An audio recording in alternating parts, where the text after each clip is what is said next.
और अब बात करते हैं महाकुंभ की। जी हां, आस्था और उमंग का अमृत महाकुंभ। प्रयागराज ज्ञान की धरती है, तपस्या की धरती है, त्याग की धरती है, सत्संग की धरती है, मोक्ष की धरती है। प्रयाग है संतों की भूमि। हरिहर और ब्रह्मा का क्षेत्र होने के साथ ही इस पावन धरा को श्री हनुमान जी महाराज और भारत जी महाराज जैसे भक्त शिरोमणि के चरण कमल को भी धारण करने का सौभाग्य प्राप्त हुआ है। इसके साथ ही श्री अत्रि, दुर्वासा और भारद्वाज आदि ऋषियों की तपोभूमि भी है प्रयाग। कल प्रथम अमृत स्नान के बाद आज गृहस्थों के स्नान का दिन है। तो 13 जनवरी पौष पूर्णिमा से शुरू हुए 45 दिवसीय इस महाकुंभ के तीसरे दिन भी त्रिवेणी संगम पर श्रद्धालुओं का आना लगातार जारी है। पहले 2 दिनों में 5 करोड़ से अधिक श्रद्धालुओं ने पवित्र स्नान किया है। कल मकर संक्रांति के अवसर पर पहले अमृत स्नान पर करीब 3.5 करोड़ से अधिक भीड़ उमड़ी। महाकुंभ पहले अमृत स्नान में आस्था और उमंग से रंगमय हो गया। अखाड़ों और श्रद्धालुओं ने संगम और महाकुंभ क्षेत्र में बने 45 भव्य स्नान घाटों पर अमृत स्नान किया। महाकुंभ के पहले अमृत स्नान के दिन सबसे पहले नागा साधुओं ने पवित्र त्रिवेणी घाट में पवित्र डुबकी लगाई। इसके बाद अन्य भक्तों को संगम में डुबकी लगाने का मौका दिया गया। कहा जाता है ये ऐसा संयोग है जब ग्रहों और नक्षत्रों की विशेष स्थिति के कारण ब्रह्मांडीय ऊर्जा पृथ्वी पर सबसे अधिक होती है। महाकुंभ में स्नान करने से पाप से मुक्ति और पुण्य की प्राप्ति भक्तों को होती है। 144 वर्षों के बाद लग रहे इस महाकुंभ में देश विदेश से करोड़ों की संख्या में श्रद्धालु प्रयागराज पहुंचे हैं।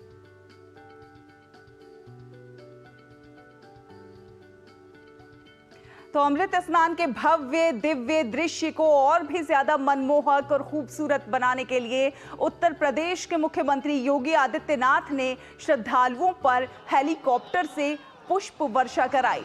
सभी घाटों पर और अखाड़ों पर स्नान के दौरान श्रद्धालुओं पर फूलों की बारिश हुई। हेलीकॉप्टर से गुलाब की पंखुड़ियों की बारिश देखकर संगम तट पर मौजूद श्रद्धालुओं ने अभिभूत होकर जय श्री राम और हर हर महादेव के नारे लगाए।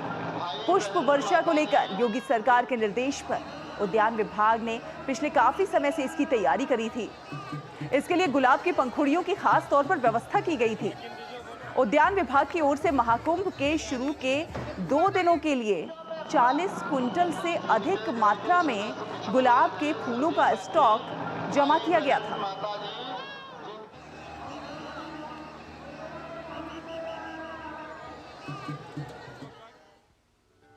तो मानवता की इस अमूर्त धरोहर में देश ही नहीं बल्कि दुनिया भर से श्रद्धालु आ रहे हैं। इस पावन महापर्व में सम्मिलित होने के लिए लोगों में गजब का उत्साह देखा जा रहा है।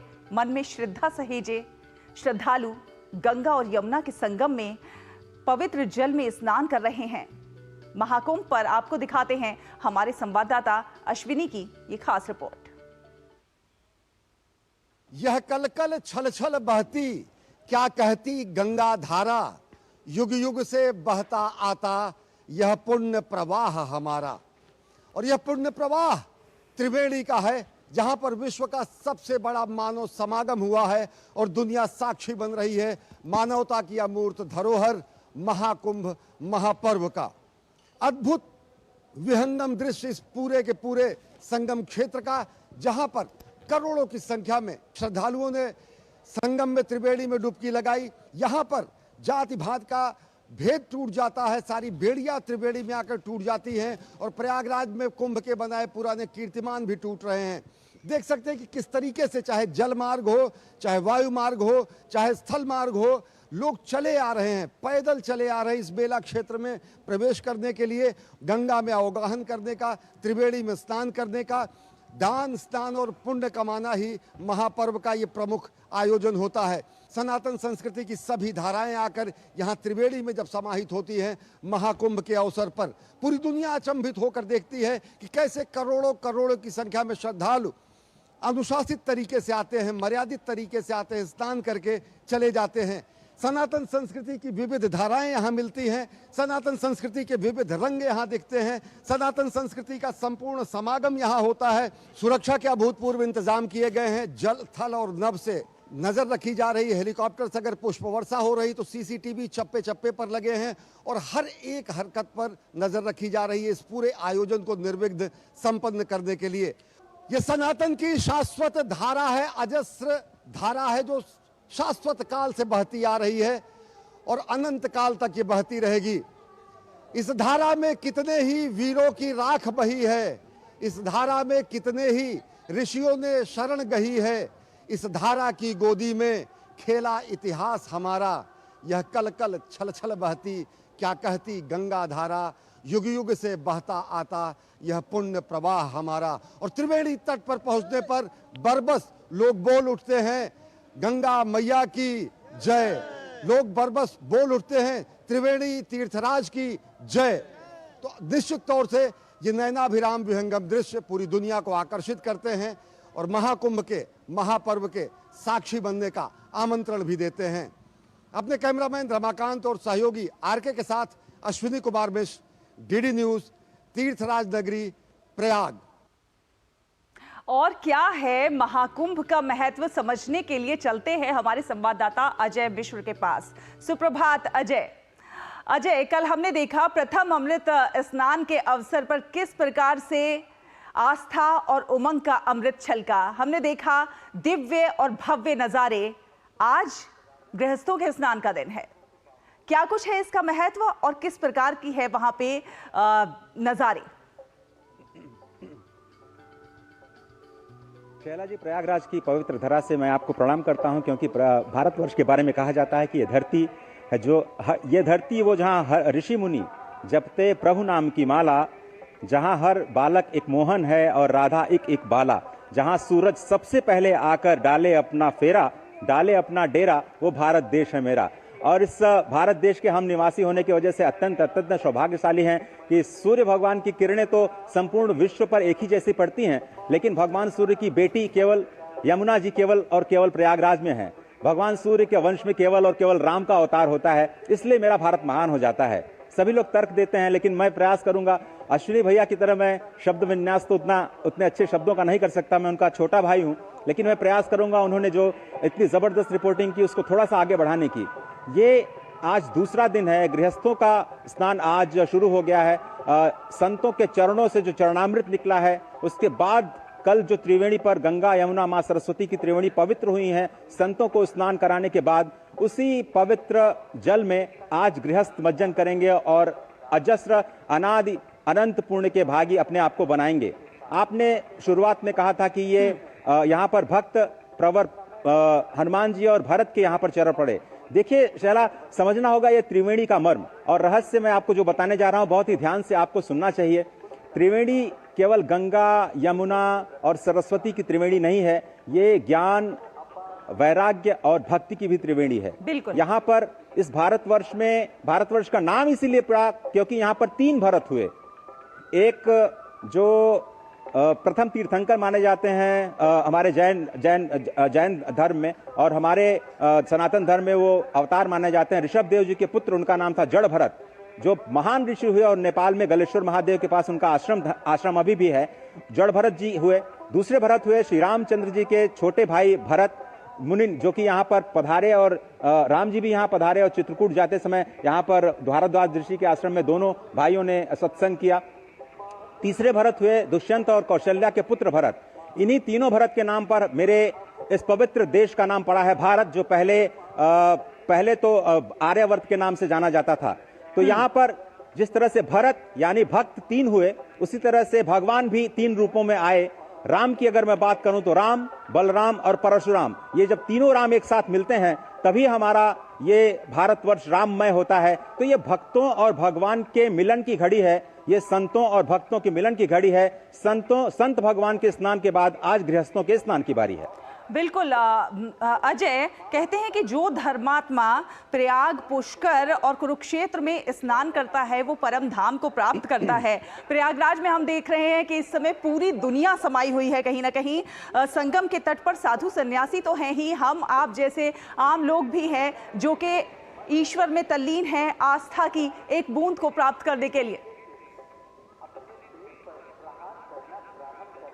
बिल्कुल सही कहा आपने शैला, और जिन शब्दों का आपने चयन किया उसके लिए मैं आपको धन्यवाद देना चाहता हूं।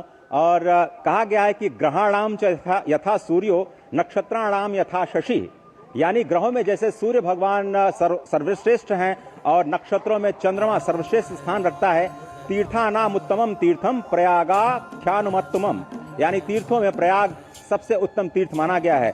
उसी बात को आगे बढ़ाते हुए मैं आप ही की बात को आगे बढ़ाता हूं और आपको बताता हूं कि ये सबसे उत्तम तीर्थ क्यों है, जिसका वर्णन तमाम मत्स्य पुराण, पद्म पुराण और महाभारत आदि ग्रंथों में, और प्रयाग की महिमा, प्रयाग महात्म्य मुझे लगता है पुराणों में सबसे ज्यादा कहे गए हैं। क्यों कहे गए हैं? क्योंकि यहाँ पर अक्षय वट है, वही अक्षय वट जहाँ पर इस सृष्टि के प्रलय के बाद भगवान स्वयं एक बाल रूप में अपने अंगूठे को चूसते हुए उस अक्षय वट के पत्ते पर शयन करते हैं। वटस्य पत्रस्य पटे शयानम बालम मुकुंदम मनसा स्मरामि, हम सभी लोग उनका भजन करते हैं उस बाल स्वरूप का। और जब भगवान श्री कृष्ण बाल रूप में आ जाते हैं तो भगवान शंकर जो उनके आदि सखा हैं, यहाँ वेड़ी माधव के जो आदि सखा शिव हैं, जो स्वयं अक्षय वट के रूप में स्थापित हैं, वो भी बाल रूप में आकर के उन्हीं के साथ पत्ते पर लीला करते हैं। तो यह भगवान शिव और भगवान कृष्ण के, भगवान माधव के मिलन की भूमि है, हरिहर की भूमि है, और इसीलिए इसका नाम स्वर्णाक्षरों में अंकित है। जब माता सीता यहाँ पर आई भगवान श्री राम के साथ, तो वनवास के समय कौशल्या माँ ने माता को आशीर्वाद दिया था, अचल रहे अहिवात तुम्हारा जब लगी गंग यमुन जलधारा, यानी तुम्हारा अहिवात यानी तुम्हारा सौभाग्य अखंड रहे, अचल रहे। माँ कौशल्या ने ये माता सीता को आशीर्वाद दिया था, और वही आशीर्वाद आज भी जो हमारी माताएं हैं वो अपने बहुओं को देती हैं। कहते हैं कि जब तक गंगा और यमुना की धार बहे तब तक आपकी जिंदगानी रहे, तब तक आप लोग फूले फलें। तो इस तरह के आशीर्वाद की जो परंपरा है, जो भगवान ने शुरू की, माँ कौशल्या ने शुरू की, वो आज तक इसी गंगा यमुना की अजस्र धारा की तरह बढ़ती जा रही है। और यही संगम तट जहाँ पर माँ यमुना ब्रह्मद्रवी माँ गंगा को देखती हैं और उसमें अपने आप को विलीन कर देती हैं, क्योंकि उनको लगता है कि मैं तो भगवान की पटरानी हूँ, कालिंदी हूँ। चौथी पटरानी जो इंद्रप्रस्थ में भगवान कृष्ण का विवाह हुआ, इंद्रप्रस्थ से चलती हैं, यहाँ पर प्रयागराज में आती हैं, तो उनको लगता है करे नारायण स्वयं ब्रह्म के द्रव के रूप में मेरे समीप आ रहे हैं। तो माँ यमुना अपने अस्तित्व को उसमें विलीन कर देती हैं, यानी ज्ञान में भक्ति को विलीन कर देती हैं, और उसके बाद माँ यमुना यहाँ समाप्त हो जाती हैं, गंगा ही बन जाती हैं। और यही गंगा यहाँ से सागर की तरफ जाती हैं और मकर संक्रांति के दिन गंगा सागर में वो मिल जाती हैं। तो ये मुझे लगता है कि इस तथ्य को, इस रहस्य को समझने में जो समझते हैं इसको, उनको बहुत आनंद आ रहा होगा। और आज का दिन भी अत्यंत पावन है, अगले 45 दिन भी ऐसे ही रहने वाले हैं। बिल्कुल, प्रयागराज में महाकुंभ में दिव्य भव्य और विराट जो स्वरूप है महाकुंभ का वो नजर आ रहा है। देश ही क्या, दुनिया भर से यहाँ पर श्रद्धालु मौजूद हैं। विदेशों के तमाम श्रद्धालु हैं जो यहाँ आकर आस्था में तल्लीन हो चुके हैं। कैसे देखते हैं? आपकी बहुत लोगों से बात भी हुई होगी, किस तरह से वो आस्था में तल्लीन है, या पर्यटन के लिहाज से भी बहुत सारे लोग आ रहे हैं? बिल्कुल सही कहा आपने, बहुत सारे लोग पर्यटन के लिहाज से आ रहे हैं। और ये तीर्थराज प्रयाग के सार को थोड़ा सा कम जरूर करता है। इसके दो कारण हैं। ये थोड़ा सा निगेटिव हो रहा है, लेकिन इसको भी कहना जरूरी है, शैला आपके साथ डिस्कस करना जरूरी है, क्योंकि आपने पर्यटन शब्द का इस्तेमाल किया। इसलिए जो लोग केवल यहाँ पर्यटन के लिए आते हैं वो तीर्थ की महत्ता नहीं जानते हैं। कुछ लोग तीर्थ की महिमा सुन करके या पढ़ करके, जिनके पास बहुत पैसे होते हैं, यहाँ पे घर बना लेते हैं। लेकिन आप ये समझिए कि अन्य क्षेत्रे कृतम पापम तीर्थ क्षेत्र विनश्यति, अन्य क्षेत्र में किया गया पाप तीर्थ क्षेत्र में नष्ट हो जाता है, लेकिन तीर्थ क्षेत्रे कृतम पापन वज्रलेपो भविष्यति। अगर तीर्थ में आकर के अगर आप कोई पाप करते हैं तो वो वज्रलेप हो जाता है। और जिस तरह से वज्र को मिटाया नहीं जा सकता, उस वज्र की रेखा की वो पाप अमिट रहता है अनंत काल तक। तो लोगों को यह मर्म नहीं पता है। और यहाँ पर आकर के अगर पर्यटन के रूप में ऐसी चीजें करना जो नहीं करना चाहिए, ऐसी चीजें खाना जो नहीं खाना चाहिए, ऐसी चीजें पीना जो नहीं पीना चाहिए, ऐसी बातें बोलना जो नहीं बोलना चाहिए, ऐसे कार्य करना जो नहीं करना चाहिए, किसी के दिल को दुखाना, इस तरह के जो पाप करते हैं उनको बहुत अनंत जन्मों तक दुख भोगना पड़ता है। और आज जो लोग आपको दुखी दिखाई देते हैं, आप समझिए कोई न कोई उन्होंने भक्त या फिर भक्त के भगवान का अपराध किया है। उनको नहीं पता है, लेकिन ईश्वर को पता है, और सबको अपने कर्मों के अनुसार ही कर्मफल मिलता है। हम सभी लोग दया कर सकते हैं, द्रवित हो सकते हैं, लेकिन कर्मों का फल तो उनको भोगना ही पड़ता है। बिल्कुल, कहीं ना कहीं महाकुंभ में आकर तमाम पापों से मुक्ति मिलती है और इंसान शुभ कर्मों की ओर जो है वो अग्रसर होता है। बहुत बहुत धन्यवाद अजय, हमारे साथ जुड़ने के लिए, हमारे दर्शकों से तमाम अपडेट साझा करने के लिए। तो आपको बता दें कि मंगलवार को अमृत स्नान के लिए कल 3.5 करोड़ श्रद्धालु उमड़े और सफलतापूर्वक आस्था की डुबकी लगाई। श्रद्धालुओं ने बताया कि महाकुंभ को लेकर सरकार की ओर से अच्छी व्यवस्था की गई है और उन्हें सर्दी से कोई भी दिक्कत नहीं है। भगवान को लेकर उनकी आस्था अडिग है। काफ़ी ठंड ज़्यादा है, लेकिन आस्था हमारी प्रभु श्री राम में बहुत है। और सरयू नदी में स्नान करने के बाद ऐसा लग रहा है जैसे दोबारा बहुत एनर्जेटिक महसूस कर रहे हैं, सारी थकान उतर गई है। हम इस यात्रा में करीब 4 दिन हो चुके हैं हमें चलते हुए। हम पहले प्रयागराज गए, प्रयागराज में हमने 13 तारीख को पूर्णिमा का स्नान लिया, फिर कल मकर संक्रांति का शाही स्नान लिया। उसके बाद हम वहाँ से यात्रा पे निकल गए काशी विश्वनाथ। काशी विश्वनाथ पे बाबा ने बुला लिया, वहाँ हमारे दर्शन हुए, बहुत अच्छे दर्शन। वहाँ पे गंगा जी में स्नान तो नहीं कर पाए, हम थोड़ा जल्दी में थे यहाँ आने का, इसलिए हम वहाँ से सीधा आ गए। यहाँ पे त्रिवेणी में स्नान किए थे, उसके बाद सीधा इधर है सरयू नदी। ठंड तो लगती है महाराज, लेकिन क्या करें, ये जो आनंद है वो अलग ही है, वो अलग लेवल पे है। आप स्वयं जब स्नान करेंगे आपका अनुभूति हो जाएगा। और सबको आना चाहिए, कुंभ का लाभ उठाना चाहिए, हमारा सनातन धर्म को आगे बढ़ाना चाहिए। एक्चुअली सनातन के लिए बहुत आगे जाना चाहिए, सनातन धर्म को सबसे आगे रहना चाहिए। और इतने बड़े स्तर पे तैयारियां देखिए तो बहुत ही अच्छा लग रहा है कि एक मंत्रमुग्ध करने वाला जो वातावरण है और उसमें मंत्रमुग्ध करने वाली व्यवस्था भी उतनी सुंदर बनाई है। दोनों यानी यूपी सरकार को और केंद्र सरकार को इसका क्रेडिट जाता है। और हम प्रार्थना करते हैं कि ऐसे ही मंगलमय कार्यक्रम उनके द्वारा हो और इससे भी आगे अच्छे से जो हिंदू धर्म के लोगों के लिए अच्छे ऐसे कार्यक्रम उनसे हो। इतना ही नहाने वगैरह में बहुत अच्छा लगा। यहाँ बिल्कुल ठंडक है ही नहीं। तो महाकुंभ नहाए, गंगे मैया के दर्शन करें, त्रिवेणी नहाए। सारे लोगों को सूचना दी जा रही है कि जितने भक्त आना चाहें यहाँ आए। खूब भंडारा है, खूब अच्छा देखने को मिल रहा है। व्यवस्थाएं सारी बहुत अच्छी हैं। और नया सवेरा में आगे बढ़ेंगे, बात